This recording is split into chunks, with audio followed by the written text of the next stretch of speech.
Hello beautiful soul! Welcome back to my channel. This is my channel from Japan, Kabayan Taurus. This reading is for you. Tingnan natin na iyong angel number July 19 to 25, 2026. Maraming salamat muna sa mga subscriber, new subscriber, cross-watcher, at sa mga bagong pasok dyan. Welcome na welcome kayo sa bahay ni Ate Ay May. Salamat din sa mga nagpa-personal reading. Kung gusto mo ng personal reading para sa details at energy lang talaga mo ang makuha natin, is nandyan po sa lalagay ko sa video yung aking FB o kaya nasa description below yung link o kaya punta kayo sa YouTube ko, nandyan yung link. Diyan nyo lang kuhanin para hindi rin kayo ma-scam kasi may nanggagaya sa akin, okay? Ingat lang din kayo. General reading, hindi personal reading. Ito, general reading, energy reading. Vice versa. Okay, meron kang 19, 26, 34, 35, 17, Sagittarius, Virgo, Gemini, at Capricorn. Connected ka sa kanila or magkakaroon ka ng mga connection sa kanila. Anak! Hindi pwede yan! Yung mga anak ko naghangat-ngat. Okay. Taurus. May mga bagay ka na parang nagkakaroon. Parang alam mo yung point of you want to structure something into your life. Pwedeng gusto mong gawin yon, gusto mong actionin yon, o gusto mong mag-success yung sitwasyon yon. Pero nandun ka sa point na, kumbaga may challenge, nandun ka sa point na nagkakaroon dito ng konting delay. Or kaya handun sa point na talagang pinag-iisipan mo yon o pinag-aaralan o inaalam mo yung sitwasyon na yun. May mga bagay ka na gusto mong matapos or gusto mong mag-shifting, ganyan, magkaroon ng pagbabago o mag-shift yung situation na doon sa point. Gusto mong lumaya doon sa sitwasyon na yun para sa iba. Kumbaga, may mga bagay sa iba sa inyo na gusto niyo nang umpisahan, gusto niyo na mag-umpisa, or gusto niyo munang simulan, maybe sa iba, no? Na doon kayo sa point na iyon. May tao na mataas ang ego. May taong mataas ang ego. Also, nandito rin yung point na may loneliness. Hindi ko alam why, but there's a loneliness situation ako na nakikita sa iyo. And sa iba sa inyo, mahilig ba kayo sa kape? Pwedeng mahilig yung iba sa kape. Basta inom lang kayo ng sakto lang ha. Kasi masama din sa katawan yung over kape. And then also is, nandito yung point na may taong either mataas ang ego sa'yo, or ikaw ang mataas ang ego, or sa iba sa inyo is may boundaries. Ganon. There's a person na may boundaries. Nandun na yung point na nagkakaroon, or maybe you putting boundaries, or nagkakaroon sa iba na mga limitation. Ibig sabihin, medyo limit yung situation mo ngayon. Ibig sabihin, either sa physical, sa trabaho mo, physical, emotional, spiritual, in any situation. Kumbaga, naglilimita ka, no? Or pwedeng someone's they limiting something pagdating sa'yo. Parang boundaries, ganyan. Sa iba. Andito na yung point na may mga kasiyahan ako nakikita sa iyo. May mga papuri, pasasalamat. Either ikaw ito or someone, makaka-receive ka nito.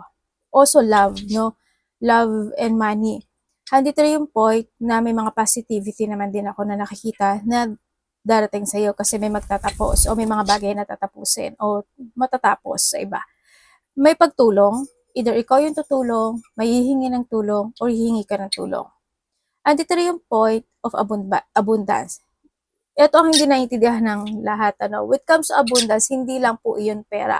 Abundance kasi is a quantity or supply na nare-receive natin. Ano ba yon, ate? Hindi lang siya pera. Halimbawa, may pera ka ngayon, may trabaho ka ngayon, also that is a quantity or mga supply na receive mo, yung inakain mo, yung damit mo, yung iniinom mo, yung talent mo, di ba? Yung meron ka sa ngayon, also that is abundance. Lumabas ito yung abundance sa yun dahil either sa iba, maaring sa iba sa inyo is mas mag-growth pa ito, kaya lumabas si abundance.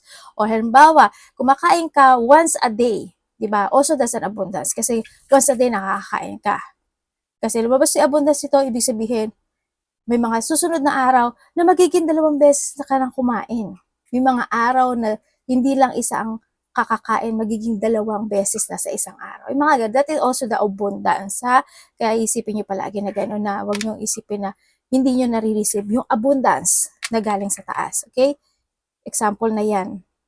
yung trabaho mo meron ka, abundance yan. Diba? Kung na-promote ka, also that's abundance. Diba? Gumagawa ng way si universe, si Lord, para ibigay sa iyo yung abundance na para sa iyo talaga. Ganon. And then also, andito rin yung point of there's a lack, growth, achievement. So, iba dito yung an extension. No? Sabihin, may mga sitwasyon na kailangan tuloy-tuloy or may mga extension situation. Ganyan. Ay, anak, alis. Pupo. Yun.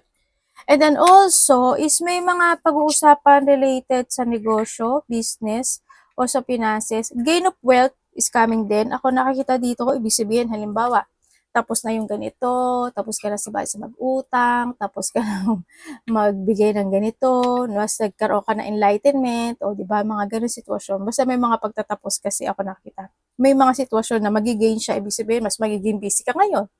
Di ba? Abundas din yun. Mas haba yung trabaho mo, yung oras mo, mapapanggabi ka. Di ba? Yung mga ganun, o may mga darating na project sa iba, may darating na opportunities, ideas, o mga activity. Di ba? Mga i-create ka, halimbawa, gano'n sa iba. O so, that's in abundance, no? Kaya huwag niyo kakalimutan yung mga, hindi lang pera ang abundance, ha? Baka magtampo si universe sa inyo. Okay, syempre, there's a shifting happen into your life. Handito rin yung point of new beginning, transformation, at may sitwasyon na paglaya. Pagbabago, transition also is coming, no? Transition.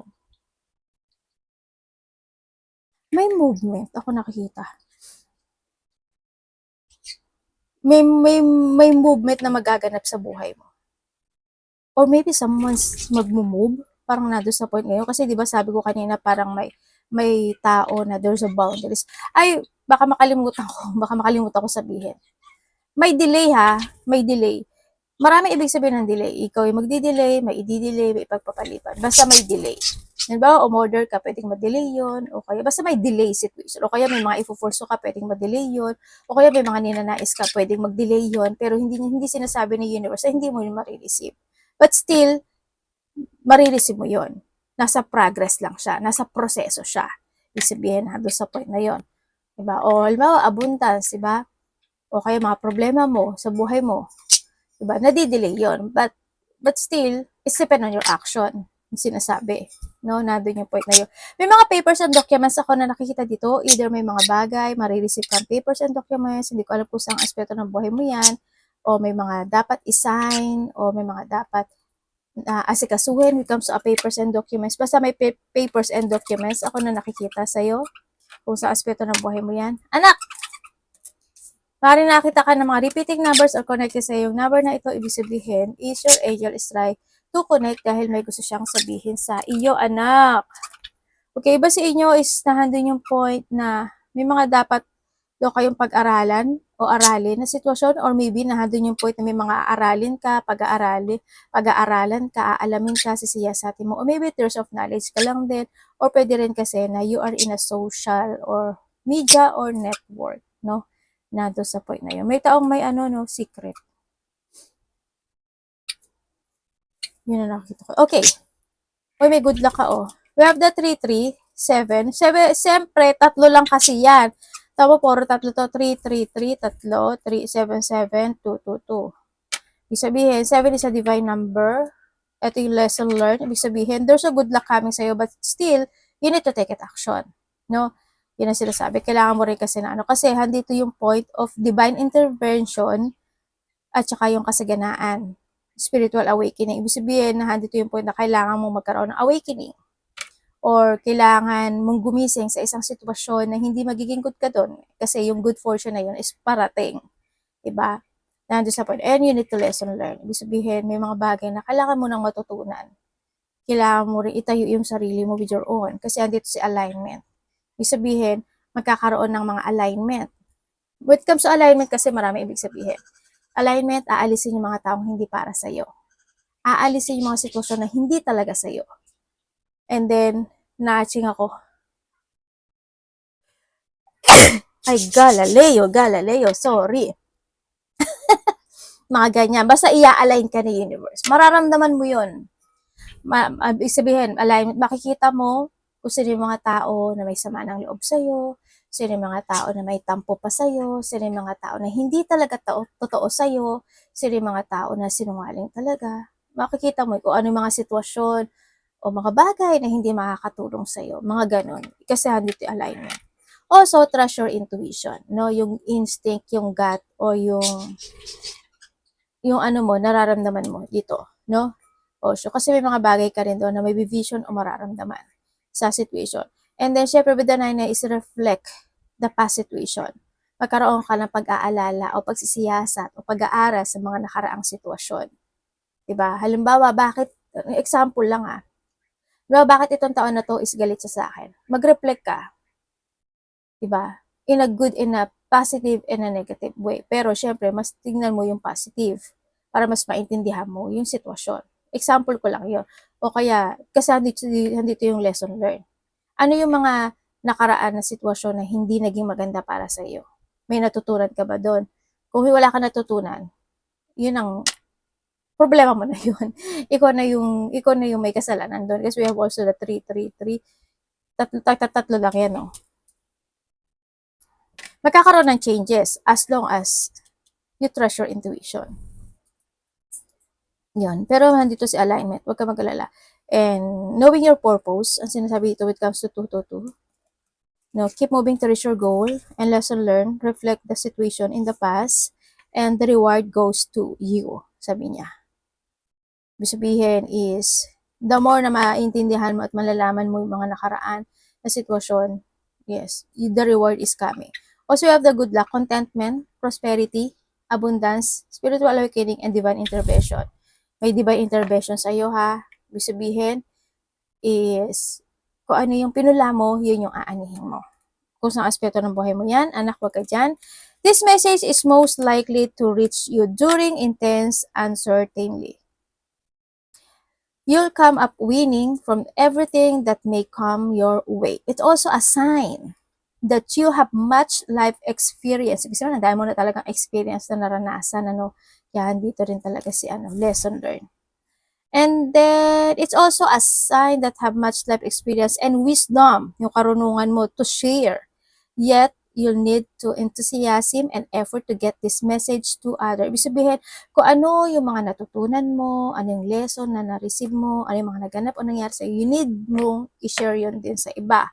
Or maaari magkakaroon ng mga sharing situation, sharing goals, ganyan. Maaari may mga susuportahan ka o may mga pagsuporta na sitwasyon, mga ganyan. Kumbaga, yung mga natutunan mo, yung wisdom mo in the past, yun yung good luck sa'yo. Ibig sabihin, naging good luck sa sa'yo kasi binigyan ka ng universe ng katatagan at karunungan to awake dun sa sitwasyon na yun, di ba? And then, you need to share yung awakening situation na yun sa iba, di ba? Para magkaroon din sila ng alignment. And then, syempre, sa sa'yo din, kasi andito si awakening, si spiritual awakening, andun yung point na may mga bagay ka talaga na kailangan mong i-let go. Baguhin yung yung sitwasyon or yung mga decision making in life. Kumbaga, kailangan mo talaga magkaroon ng self-evaluation sa sarili. Lesson learned talaga siya. Kasi andun yung good luck ko naghihintay sa iyo. Your energy. Wait, Ten of Pentacle. Okay.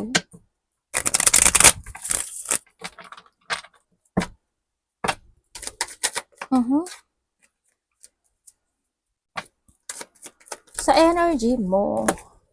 Okay, when it comes sa yung energy, you have the 4-4, oh. Okay, sa energy mo, ang nakikita ko sa'yo, stable ka naman. Sa nakikita ko dito, stable ka. Nahandun yung point na may mga bagay na nagiging aware ka or magiging aware ka when it comes to your energy. Pwedeng sa sarili mo, sa family mo, sa mga nakakausap mo, sa mga taong susuportahan mo, o sa trabaho mo, o sa kaperahan mo, no? Yan, nandun sa point na yon. When it comes sa yung energy rin, is nandun yung point na there's a hardship eh. Ako nakikita pagdating sa'yo, anak, yung ano yan po, pawis yan. Andun yung hardship eh. Hindi ko lang alam kung ano yung hardship na pinagdaanan mo. Pwede siyang sa trabaho, pwede siyang sa pera, pwede siyang sa family, or pwede siyang sa sarili. Okay? Halimbawa, kung may sakit ka, di ba? Pwede iba dito kasi may sakit. Ako nakikita.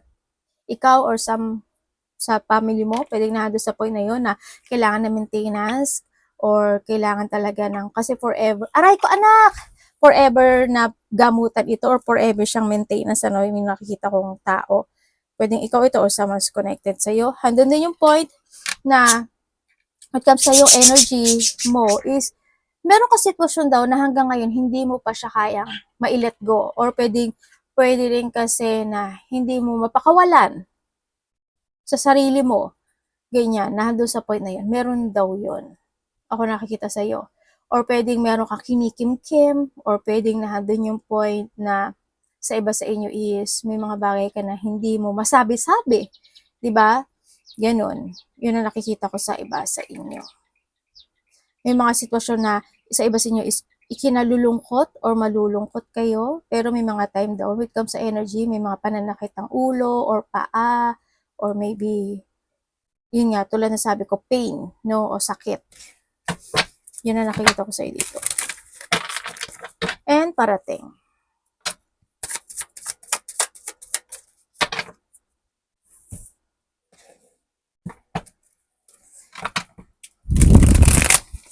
Ay, ano ba yan? Parating kay Taurus.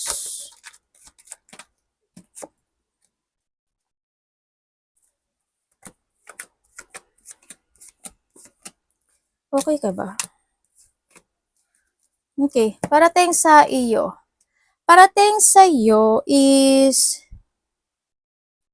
merong you have the Ten of Pentacles again, no? May tao makikipag-usap sa iyo. Maybe a family member, o pwede kasamahan mo sa trabaho to, or pwede, basta connection sa sayo. Yung sasabihin niya sa'yo, is ikakagulat, ikakashock, ikabibigla mo. Or may mga bagay o sitwasyon na magiging ganon ang sitwasyon. Okay? Magkakaroon din ng getting together. Union, or getting together ka sa close relationship, family unity, reunion, ganyan, surprise parties, or event. Or sa iba sa inyo is my coming home. Maraming ibig sabihin ng coming home. Ikaw ang uwi ka ng probinsya, uwi ka ng Pilipinas, uwi ka ng kalapit baryo, or someone is may pauwi or patungo sa iyo. Ganon, vice versa. Also, ang parating din sa iyo is may babae. May babae ako nakikita na meron siyang they putting a guard pagdating sa iyo. Hindi ko alam bakit. Or maybe you putting a guard, vice versa sa iba. Pero babae yung nakikita ko. They putting a guard when it comes sa iyo. Or ikaw ang nagput a guard pagdating sa kanya. Yun ang nakikita ko dito. Handito na yung point na may tao na nagiging tanga. Sa iba naman sa inyo is magkakaroon kayo ng problema either sa inyong physical or sa trabaho, ganyan, or sa iba naman sa inyo is may mga maling magaganap o mangyayari. Ibig sabihin, di ba may sinabi akong papers and documents kanina? Halimbawa, may mga papers and documents na na-sign kayo o may sinign kayo o pinasa nyo mali. Pwede magkamali kayo doon, di ba? Pwede nandun sa point or nandun yung point na meron akong nakikita na taong matigas ang puso, may kalupitan sa iba, or may katigasan. Sa iba naman dito is may tao na nag-entitle or mag-entitle sa'yo or maybe ikaw ito. Alam niyo naman siguro yung nag-entitle, di ba? I-research niyo. Sa iba naman dito is may taong lumayo eh. Parang lumalayo o lumayo o nagkaroon ng paglayo matagal na. O either malayo yung loob niya sa'yo or nagkaroon ng paglayo o paghiwalay, no? Na ganun ako nakita. Meron. Family? Kung may mga na dead ball na baka yun sa iba o kaya naman sa iba is kasi may nakita din akong nawala. O kaya is nandun yung point na maaari may matagal na sitwasyon na talagang iniiwasan ka niya or gusto kanyang iwasan. Nga, may mga pag-iwas, may avoiding situation, kumbaga, doon sa point na iyon.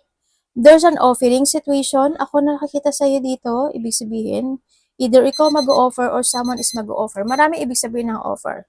Pwedeng offer when it comes to pagtulong, or offer siya na when it comes to a text message, communication, o may marireceive kang mga ganon. Yun ang nakikita ko dito.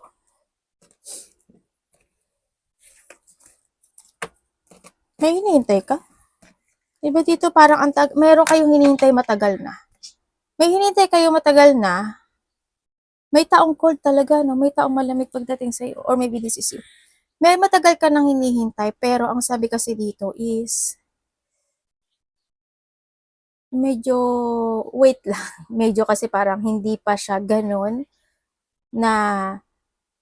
but still, may improvement naman kahit papaano, no? But still, hindi mo pa siya makakamit or hindi pa siya mangyayari. Yun ang nakikita ko dito. Dapat iwasan.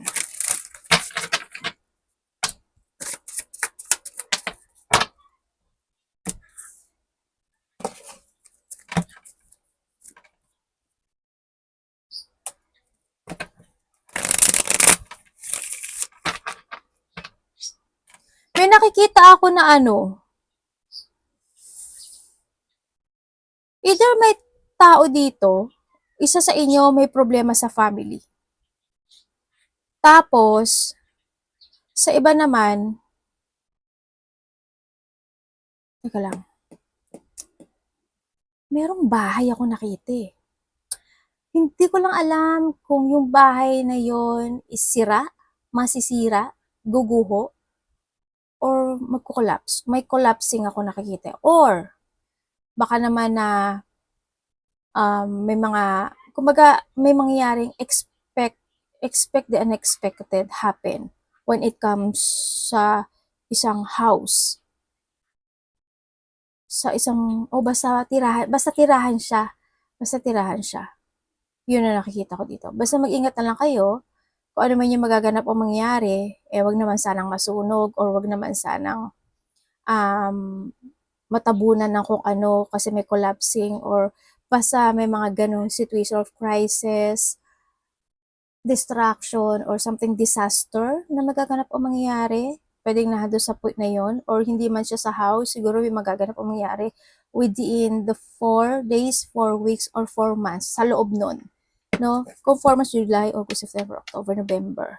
Kung weeks, sumahin mo baka next August o September, pwedeng nado sa point na yon. Yun ang nakikita ko. Basta may mangyayaring something. Ganon. Di ba, humabol pa ako. Kasi parang hindi ako mapakali dun sa kinagabag ako nung intuition ko. Hindi ko na sana sasabihin eh. Dapat iwasan. Baka naman gusto mo paggawa ng bahay, bumili ng bahay, mag-ingat ka na lang kasi baka magkamali ka rin. Diba? Baka magoyo ka, ma-scam ka, maloko ka. Diba? Mali-mali. Diba? O kaya, maari din kasi na yung tinatitiri ka ng bahay nyo, wag naman sanang nasanla or siguraduhin mo na may titulo ka dyan. Baka iba sa inyo wala talagang titulo, no? Kasi may nakikita rin akong ganun na walang hawak na papeles. Okay. Or maybe may problema for something territorial, bahay, lupa, ganyan. Okay, when it comes sa dapat iwasan mo na hindi ka makapagplano sa buhay mo. Iwasan mo na hindi ka makapag-let go, mag-try ng new things, new path, situation, or nahandun yung point na iwasan mo rin yung mas maraming lumabas dahil sa pumasok na pera sa iyo. Be contented, or handun yung point na kailangan mo rin din ng discipline. Maraming ibig sabihin ng discipline. Disiplina sa iniinom, kinakain, disiplina sa pera, disiplina sa pananalita, disiplina sa trabaho, disiplina physically, emotionally, spiritually. Kasi kung sasabihin ko lahat, baka bukas pa tayo matapos, okay? Iwasan mo na, syempre, yung situation na ulitin, paulit-ulit na ulitin yung mga nagaganap o nangyayaring hindi maganda pagdating sa iyo, no? Iwasan. Kumbaga, tanongin mo din daw yung sarili mo. Ano yung sitwasyon na makapagbibigay sa iyo ng joy, happiness, and fulfillment. And then, pag nalaman mo na yon, magplano ka, and then i-force mo na doon yung point na yon. Iwasan mo yung pagiging mataas ang pride. Or if ever na hindi naman ganun kataas, basta control lang, no? Or yung mga taong mataas ang pride. Ganyan. Iwasan mo mapanghinaan ng loob. And then, iwasan mo yung mga tao na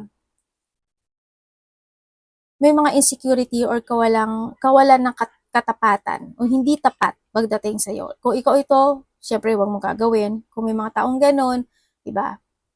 Ganon din sa point, maingat ka rin sa mga sinasabi mo, salita mo, decision mo, movement mo, ganyan. Pag-isipan mo din maigi.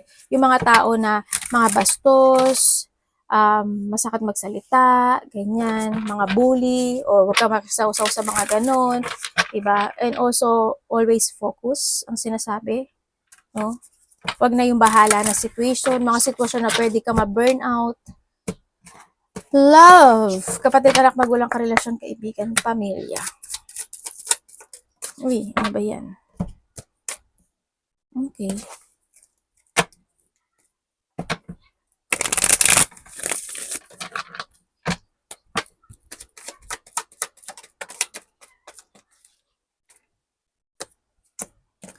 Okay, pagdating sa love, kung single ka, iba dito LDR, ano?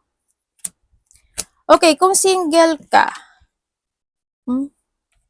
iba dito LDR, kung, okay, ay, oo, meron niya, may lovers. Okay, maaring may taong nagkakaroon ka ng interest sa kanya, or may tao dito na interesado ka rin, syempre. No, mararamdaman mo to kasi magbibigay siya sa'yo ng effort sa'yo. Mararamdaman mo yung saya. Mararamdaman mo talaga yung effort. Pero alam mo, bakit may mangyayari dito sa relasyon na ito. Sa connection na to, may mangyayari. Basta may mangyaring lungkot, mangyaring disappointment, ganyan. Yun ang nakikita ko dito. Patient naman siya, effort naman talaga siya. Yun. Kung interesado ka sa kanya, interesado rin siya. Pero ingat ka, lalang din. Basta slowly but surely. Kasi may lungkot ako nakikita.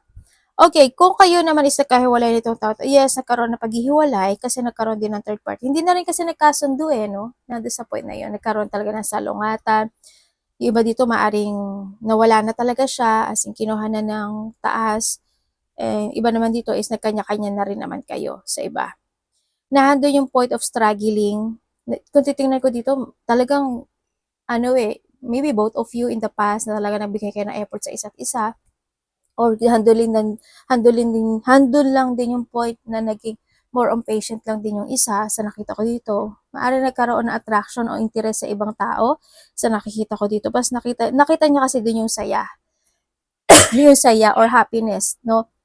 Pero nakita naman niya rin yung sayo kung hindi naman din pero syempre 'di ba lalo na kapag medyo alam mo na alam mo naman ang tao, para yung parang minsan may nauumay kasi ang tao. Alam mo yun? Kaya nga, ang pinaka the best thing kasi para walang umayan o hindi na magkasawaan, is, kumbaga, make a plan with new things, di ba? Nandun sa point na yun. Kasi minsan may mga umay o mga pagkasawa din. And then, itong sitwasyon na to, nakita niya yung sa iba. Di ba? Ando yung point na yun. Kaya rin nagkahiwalayan. Pero alam mo, dito sa sitwasyon na ito, isa sa inyo nagkakaroon ng regret, nagsisisi, nalulungkot, nagsisisi, still interesting pa nito, they still spying you, no? Or ikaw ito. Kumbaga na, handun yung point na nagsisisi siya kasi nagkaroon siya ng, naging maiksi yung pasensya niya, nagkaroon siya ng, hindi naging salungat siya pagdating sa'yo, pero handun yung pagsisisi na nangyari sa kanya. Andun na naman, either pinagtatanong-tanong ka na to, or ini-spy ka pa rin ito. Ganyan. Kung kayo naman is may third party relationship, oo, hindi lang naman ikaw kasi yung kausap niya. Diba? Tsaka alam mo naman din na may boundary na dito. Nagkakaroon na rin siya ng attraction sa bagong tao. Or itong tao na to is attract din sa kanya. Yun. Pero nasa sa'yo 'to, 'di ba? Nanghihinayang ka ba na humiwalay dito?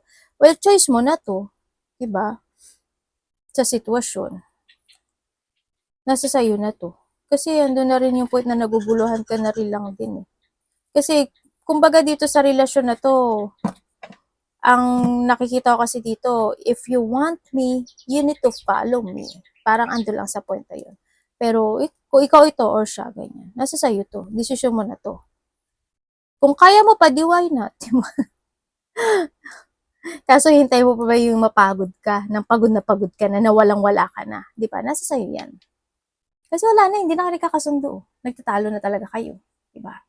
Kung wala naman kayong third party relationship, yes, may mga plano ako nakikita dito. Yung plano kasi yung plano na yun hindi siya ganun kasigurado.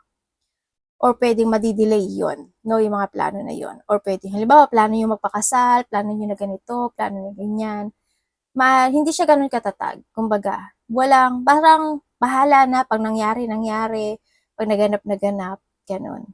Or pwedeng madidelay lang for a while, mga ganun. But still, nandun yung point na handun naman yung communication, handun yung planning, handun yung paninindigan, handun yung give and take relationship, handun yung effort, handun yung love na nakita ko dito. May mga excitement naman ako nakikita pagdating sa mga walang third party. Handun yung saya, handun yung hope and saya. And may mga travel, ako nakikita. Or pwedeng kung LDR kayo, ganyan, baka nandun yung point na palagi kayo nag-uusap. O kaya minsan, kung mag-uusap man kayo, LDR man kayo o hindi, may mga sitwasyon na pwedeng sa oras ito, or may mga sitwasyon kasi na hindi mag-fit pagdating sa relasyon May parating na ganon. Basta hindi siya mag-fit, pwedeng hindi kayo mag-fit when it comes sa oras, o hindi kayo mag-fit sa mga pag-uusapan nyo, o hindi kayo mag-fit sa mga bagay-bagay o sitwasyon. Yan, may mga ganon. May mga, baka salungating ka niya, mga ganyan. May isa sa inyo, baka rin sa pagod, di ba? Baka medyo umiksi yung pasensya ng isa, mga ganon. Kaya medyo habaan nyo yung pasensya nyo, ganyan, o kaya is maging calm lang kayo sa pag-uusap. Yun nakita kasi pwedeng mangyari na magkainitan kayo, 'di ba? Pero may mga parating sa inyo dito na hindi kayo magkakasundo. May mga pagtatalunan o may mga hindi magsi-same page Yung nakita ko Tingnan natin, money and trabaho. Malo-loss of balance daw kayo o may imbalance yung connection.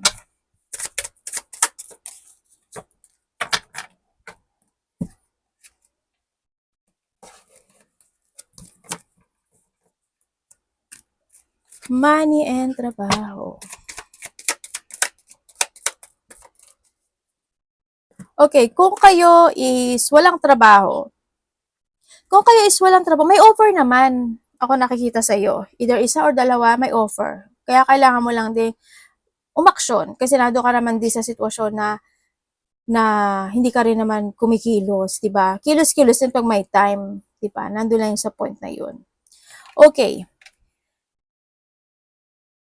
Sa iba sa inyo, kung may trabaho kayo, sa trabaho mo is nandoon yung point kasi na either may mga sitwasyon na nagkakaroon ng lungkot or nagkakaroon ng mga hindi pagkakaunawaan. Sometimes, siguro, may mga rejection, iba, may mga okay, hindi okay, pwedeng nandun sa point na yun. Diba? Na nangyayari yung gano'n sa iba. Yan. And then, sa pera mo naman, sa pera mo is hoping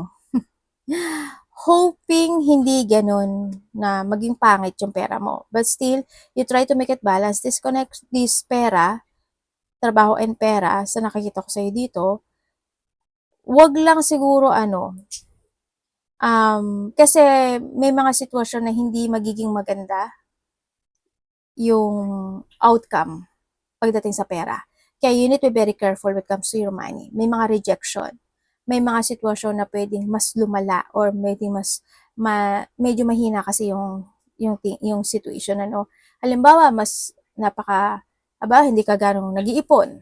Diba? Pwedeng ganon. Mas lalala yun kasi wala kang kilos. O kaya, halimbawa, Ang daming mas lumalabas than sa pumapasok, 'di ba?